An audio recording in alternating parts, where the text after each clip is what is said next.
Hello friends, this is Anu. Welcome to excellence coaching. तो आज हम स्टार्ट करने जा रहे हैं सेल के बारे में।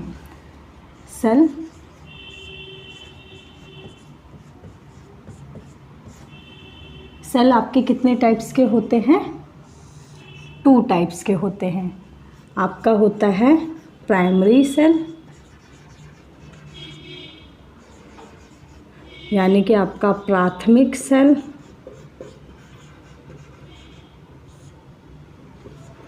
और होता है आपका सेकेंडरी सेल, यानी कि आपका हो गया द्वितीयक। और जो बच्चे कह रहे हो ना मैम हिंदी में लिखो, तो थोड़ी सी आप भी कोशिश करो। अगर मैं कुछ इंग्लिश में लिखती हूँ, मैं कोशिश कर रही हूँ वैसे कि मैं हिंदी में भी लिखूँ, लेकिन जैसे आपको इंग्लिश में प्रॉब्लम होती है, इससे थोड़ी बहुत हमें भी हिंदी में प्रॉब्लम हो जाती है। ठीक है, तो थोड़ा आप सर्च वगैरह करा करें, मैच कर लिया करें। ठीक है, तो कोशिश आप भी करो, मैं भी कर रही हूँ। तो प्राइमरी सेल क्या होता है? बहुत सिंपल सी डेफिनेशन है आपकी प्राइमरी सेल की। प्राइमरी सेल क्या होता है? It can not be reuse again, it can not be reused. ठीक है, it can not be recharge.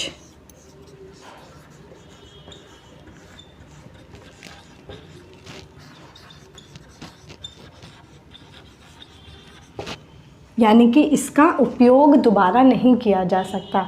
एक बार यूज़ करने के बाद ये फिनिश। ठीक है, इसको दोबारा रिचार्ज करके ऐसा नहीं है कि आप इसका दोबारा से यूज़ कर सकते हैं।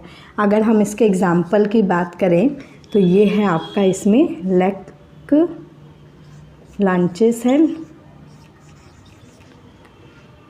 लैक्लांचे सेल और ड्राई सेल। ठीक है, जिसके बारे में हम पढ़ेंगे। दोनों एक ही चीज़ है, लैक्लांचे सेल या फिर ड्राई सेल। आपसे नाम भी पूछ सकते हैं कि ड्राई सेल का अनदर नेम क्या है, तो वो है आपका लैक्लांचे सेल। दोनों को याद रखना है। और आपका कौन सा होता है एग्जाम्पल? Mercury cell. मर्क्यूरी का मतलब पारा होता है ना हिंदी में, तो वो वाला सेल। और लैक्लांचे और ड्राई सेल ये हो गया आपका शुष्क सेल। लैक्लांचे तो सेम है हिंदी और इंग्लिश में, तो ये हो गया आपका शुष्क सेल। तो ये दोनों एग्जाम्पल आपको याद रखने किस में आते हैं? आपके प्राइमरी सेल में। तो क्वेश्चन ज़्यादातर सेल और बैटरी पे इसी टाइप से पूछे गए हैं कि आपसे प्राइमरी सेल के एग्जाम्पल दे देंगे 3-4 कि इसमें प्राइमरी सेल कौन सा है, प्राथमिक सेल कौन सा है, प्राथमिक सेल का उदाहरण है। तो आपको पता होना चाहिए ड्राई सेल है, ज़्यादातर ड्राई सेल पे ही पूछा जाता है। ठीक है, ये आपको पता होना चाहिए प्राइमरी सेल है। Is it clear? नेक्स्ट अगर हम सेकेंडरी सेल की बात करें तो इसका क्या हो जाएगा? Just opposite. It can reuse again, इसका उपयोग दोबारा किया जा सकता है। It can be reused. दूसरा, इट कैन बी रिचार्ज, इसको रिचार्ज किया जा सकता है और इसको दोबारा से यूज़ किया जा सकता है। अगर हम इसमें एग्जाम्पल की बात करें तो होता है आपका lead storage battery.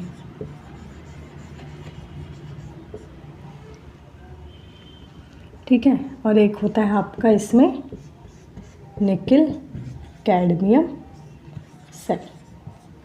Nickel cadmium का क्या होता है? सेल। ये आपका होता है सेकेंडरी का एग्जाम्पल। तो आपको डेफिनेशन याद होनी चाहिए और एग्जाम्पल पता होना चाहिए। अगर एग्जाम्पल आ गया आपको कि सेकेंडरी सेल का उदाहरण है, तो आपको ऐसे ही ऑप्शन दे देंगे और उसमें पूछा जाएगा लेड स्टोरेज बैटरी। इसमें ज़्यादातर आपसे लेड स्टोरेज बैटरी का ही पूछा जाता है, और इसमें लैक्लांचे सेल के बारे में। तो ये हम पढ़ेंगे। आज हम पढ़ेंगे लैक्लांचे सेल के बारे में और इसमें कौन कौन सी रिएक्शंस होती है इसके बारे में हम पढ़ेंगे। Is it clear? तो बहुत इजी है। अगर हम बात करें बैटरी, तो बैटरी क्या होती है? जब हम कई सारे सेल को एक सीरीज़ में कंबाइंड कर दें तो वो आपका होता है बैटरी। ठीक है, ये तो कॉमन सी चीज़ है कि काफ़ी सारे सेल आप यूज़ करते हैं तो वो बैटरी बन जाती है आपकी। Is it clear? है लैग्रैंज सेल और ड्राई सेल। ठीक है, ड्राई सेल यानी कि आपका शुष्क सेल और लैग्रैंज सेल। ये किसका एग्जाम्पल है? आपका प्राइमरी सेल का। प्राइमरी सेल का एग्जाम्पल क्यों है? क्योंकि इसको एक बार यूज़ करने के बाद ये डेड पड़ जाता है, इसका आप दोबारा से यूज़ नहीं कर सकते हैं। क्लियर? तो हम देखते हैं, आप सभी ने ड्राई सेल देखा होगा, है ना? ये सभी ने देखा है, हमारे वॉच वगैरह में, टॉयज़ में ये सेल यूज़ होता है। तो इसमें क्या होता है, एक ऊपर मेटल की कैप होती है, मेटल कैप होता है। यही डायग्राम यहाँ पे मैंने बनाया है। देखो, ये जो ऊपर का मेटल कैप होता है, जो ऊपर ऐसे निकला होता है, ये आपका होता है कैथोड यानी कि पॉजिटिव। ठीक है, और एनोड क्या होता है? जो ये प्लेन साइड होता है, ये होता है आपका एनोड। Is it clear? उसी चीज़ को मैंने यहाँ शो किया है। अगर आप इसको खोल के देखेंगे, ये जो ऊपर का जो होता है, ये एक जिंक कंटेनर होता है। ठीक है, ये जिंक कंटेनर होता है। ये जो ऊपर का पोर्शन है, जो बाहर के आउटर दिख रहा है आपको, ये आपका किसका बना होता है? जिंक का होता है। और ये जो ऊपर की कैप होती है और जो एनोड होता है, ये दोनों ब्रास की होती है। क्लियर? इसके बाद जब आप इसको खोल के देखेंगे ना, तो इसमें काफ़ी कुछ होता है। जब आप इसे खोल के देखेंगे तो सबसे पहली जो लेयर खुलेगी, उसके बाद आपको एक पेस्ट मिलेगा। वो पेस्ट किसका होगा? NH4Cl और जिंक क्लोराइड का एक चिपचिपा सा पेस्ट होता है। ठीक है, तो ये पेस्ट होगा। उसके बाद उसके और अंदर जाएंगे तो कुछ ब्लैक ब्लैक पाउडर जैसा मिलता है, जो कि पेस्ट ही होता है। ठीक है, वो होता है आपका MnO2 का और कुछ कार्बन का होता है। तो अंदर एक और पेस्ट होता है, वो होता है आपका MnO2 प्लस कार्बन। और उसके भी अंदर जाएंगे, जो ये कैप होती है, इससे अटैच, ये जो कैप है इससे अटैच अंदर की तरफ बिल्कुल सेंटर में आपका होता है ग्रेफाइट की रॉड। जब आप इसे खोल के देखेंगे ना, तो इसमें एक ग्रेफाइट की रॉड दिखेगी, बहुत पतली सी रॉड होती है। वही होता है ग्रेफाइट, जो होता है हमारा कंडक्टिंग मटेरियल होता है। जब तभी तो ये कंडक्ट करता है ना, इलेक्ट्रिसिटी प्रोड्यूस करता है। तो ये जो होता है आपका क्या होता है? ग्रेफाइट रॉड होता है, इसके अंदर जो वर्क करता है। क्लियर? तो समझ आ गया ये सब? तो ये था इसका कि इसके अंदर क्या क्या होता है। मेनली ये जो होता है ना paste, NH4Cl plus zinc chloride का, ये बहुत ही इम्पॉर्टेंट है। इसकी वजह से ही क्या होती है, इसमें ऑक्सीडेशन होता है एंड रिडक्शन होता है। तो देखते हैं, ऑक्सीडेशन है यानी एनोड पे क्या हो रहा है आपका? एनोड पे क्या होगा? ऑक्सीडेशन, क्योंकि यहाँ पे क्या होगा? Loss of electron. और कैथोड पे क्या होता है आपका? रिडक्शन। आई थिंक ये तो अब तक सबको क्लियर हो जाना चाहिए कि कैथोड पॉजिटिव होता है, कैथोड पे रिडक्शन होता है, एनोड नेगेटिव साइन का होता है, एनोड पे ऑक्सीडेशन होता है। ये बेसिक चीज़ें बहुत कंफ्यूज करती है, इसलिए इनको क्लियर रखना।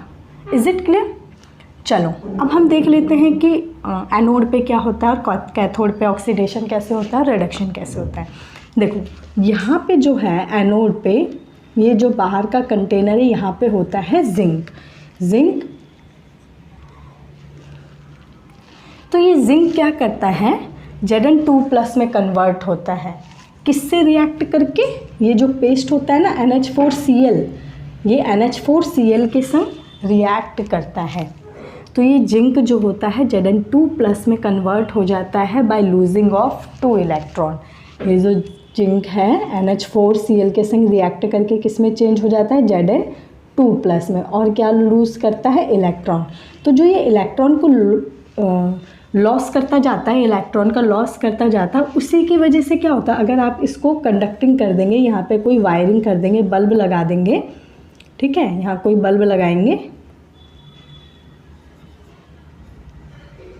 तो क्या होगा? कंडक्ट करेगा, ये बल्ब ग्लो करने लगेगा। क्यों?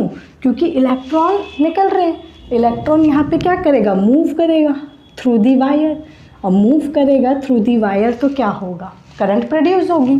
ठीक है, तो ये करंट क्यों प्रोड्यूस होती है? Due to this electron. तो ये Zn2+ क्या होगा? बाय लूजिंग ऑफ 2 इलेक्ट्रॉन आ जाएगा। ठीक है, तो ये ऑक्सीडेशन हो जाता है आपका। एनोड पे क्या हो गया, ऑक्सीडेशन। देखो अगेन क्या होता है, ये Zn2 प्लस NH4Cl के संग रिएक्ट करके क्या बना देगा, zinc chloride plus twice of ammonium. ठीक, ये अगेन उसी पेस्ट के संग Zn2 प्लस क्या होता जाएगा, कलेक्ट होता जाएगा यहाँ पे इस पेस्ट के पास। तो अगेन वो Zn2 प्लस NH4Cl के संग रिएक्ट करेगा और क्या बना देगा, अमोनियम आयन। ठीक है, ये अमोनियम आयन को बनाता जाएगा। तो ये इस तरह से होती है ऑक्सीडेशन। आप इसको चाहे तो पूरी बैलेंसिंग रिएक्शन इसकी लिख सकते हैं ऑक्सीडेशन की। देखो Zn2 प्लस से Zn2 प्लस कैंसिल हो जाएगा, तो पूरी एक रिएक्शन लिख सकते हैं, जिंक प्लस अमोनिया के संग रिएक्ट करेगा और क्या बना देगा, ZnCl2 plus twice of ammonium. ठीक है, अब ये जो अमोनियम है ऑक्सीडेशन में आया, ठीक है, यहाँ पे इलेक्ट्रॉन का लॉस भी हो रहा है, यहाँ पे ट्वाइस ऑफ इलेक्ट्रॉन भी कर लेंगे। तो यहाँ पे जो इलेक्ट्रॉन का लॉस हो रहा है कहीं ना कहीं तो गेन होगा ना वो। अब वो गेन कहाँ होगा, रिडक्शन में। अब क्या करेगा, ये जो ट्वाइस ऑफ अमोनियम है जो निकला है अमोनियम, वो क्या करेगा, इलेक्ट्रॉन को ले लेगा। इलेक्ट्रॉन को लेके ये किस में कन्वर्ट हो जाएगा, H2 में प्लस ट्वाइस ऑफ अमोनिया में, H2 में एंड ट्वाइस ऑफ अमोनिया में। अब देखो ये जो हाइड्रोजन है और ये जो अमोनिया है, ये दोनों गैसियस फॉर्म में निकलेंगी। ठीक है, हाइड्रोजन और अमोनिया क्या होता है, गैसियस फॉर्म में होता है। तो अब ये गैसियस फॉर्म में है तो ज़्यादा देर तो यहाँ नहीं रह सकते ना, सारी क्या होगी, यहाँ पे कलेक्ट होती जाएगी। जो रॉड है यहाँ पे आपकी अमोनिया गैस और हाइड्रोजन गैस क्या होती जाएगी, कलेक्ट होती जाएगी। तो एक टाइम तो ऐसा होगा कि सेल, ठीक है, समझ रहे हैं, यहाँ पे कलेक्ट होती जाएगी, सेल फूलता जाएगा। तो क्या होना है, हमें इसको कलेक्ट नहीं होने देना है, इसको वहीं के वहीं ख़त्म कर देना है। जो हाइड्रोजन बनती जाए उसका यूज़ होता जाए।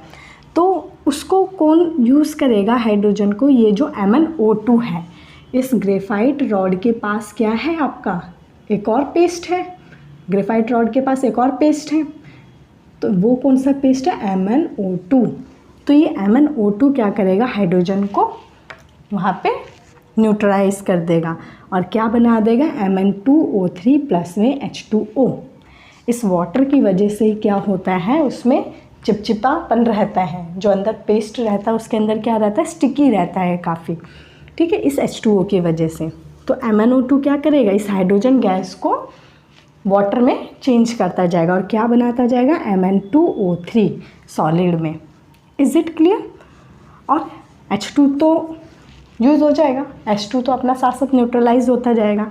अमोनिया का क्या होगा, अमोनिया भी क्या करेगा, इसको भी देखो आप पूरी एक कलेक्ट रिडक्शन रिएक्शन लिख सकते हैं आप। ठीक, पूरी एक रिएक्शन लिख देंगे आप। अगर हम बात करें अमोनिया की, कि अमोनिया कहाँ जाएगा, ये जो ट्वाइस ऑफ अमोनिया है, ट्वाइस ऑफ NH3, ये किसके संग रिएक्ट कर जाएगा, ZnCl2 के संग। ठीक है, ये जो ट्वाइस ऑफ अमोनिया है ये किसके संग रिएक्ट कर जाएगा, ZnCl2 के संग, और एक बना देगा कॉम्प्लेक्स, जिंक NH3 पे 4,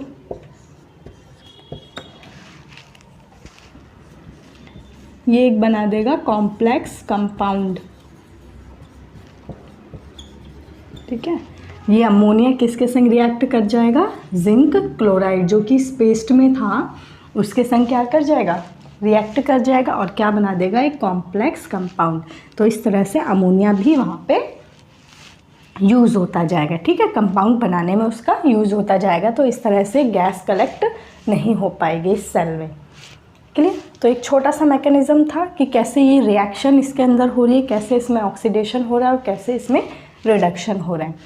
अगर हम पेपर के पॉइंट ऑफ व्यू से देखें कि क्वेश्चन कैसे पूछे गए हैं आपके TGT में, तो इसमें ज़्यादा से ज़्यादा आपसे ये पूछा गया है कि ड्राई सेल प्राइमरी सेल है या सेकेंडरी सेल है या दोनों है। इस तरह से क्वेश्चन पूछा गया आपसे, तो आपको पता होना चाहिए कि ये आपका प्राइमरी सेल है, क्योंकि जब तक इसमें ऑक्सीडेशन रिडक्शन होगी एक टाइम के बाद क्या होगा, इसमें हर एक जो पेस्ट है उसका डिडक्शन होता जाएगा, कम होता जाएगा। कम होता जाएगा तो एक टाइम के बाद ये सेल क्या होता है, वर्क करना बंद कर देगा। ऐसा नहीं है कि आप इसको चार्ज करेंगे और ये दोबारा से काम करना स्टार्ट करेगा, ठीक है। तो ये प्राइमरी सेल है, किसका एग्जाम्पल है, प्राइमरी सेल का। दूसरा जो मोस्ट ऑफ द टाइम आपसे क्वेश्चन पूछा गया है पेपर में, वो बस यही पूछा गया है कि आपका एनोड पे कौन सा है और कैथोड पे कौन सा एलिमेंट है। तो एनोड पे आपका क्या होगा, जिंक, ठीक है, और कैथोड पे क्या होता है आपका MnO2 और NH4Cl का पेस्ट होता है, ठीक। तो ज़्यादातर MnO2, तो आपसे सिर्फ ये पूछा जाएगा कि एनोड पे कौन सा है और कैथोड पे कौन सा एलिमेंट है, ठीक। तो इतना पूछा जाएगा, ज़्यादा इस पे ऐसा सच क्वेश्चन नहीं है, ठीक। तो इसमें आपको बस यही याद रखना है कि एनोड पे क्या है और कैथोड पे क्या है, कौन सी रिएक्शन हो रही है, क्लियर। तो जस्ट समझाने के लिए आपको इतनी रिएक्शन कराई गई है, अदरवाइज क्वेश्चन में इस तरह से कोई रिएक्शन नहीं पूछी गई है आपसे, क्लियर है। तो ये हो गया प्राइमरी सेल का लेक्लैंचे सेल, जो कि आपके सिलेबस में है।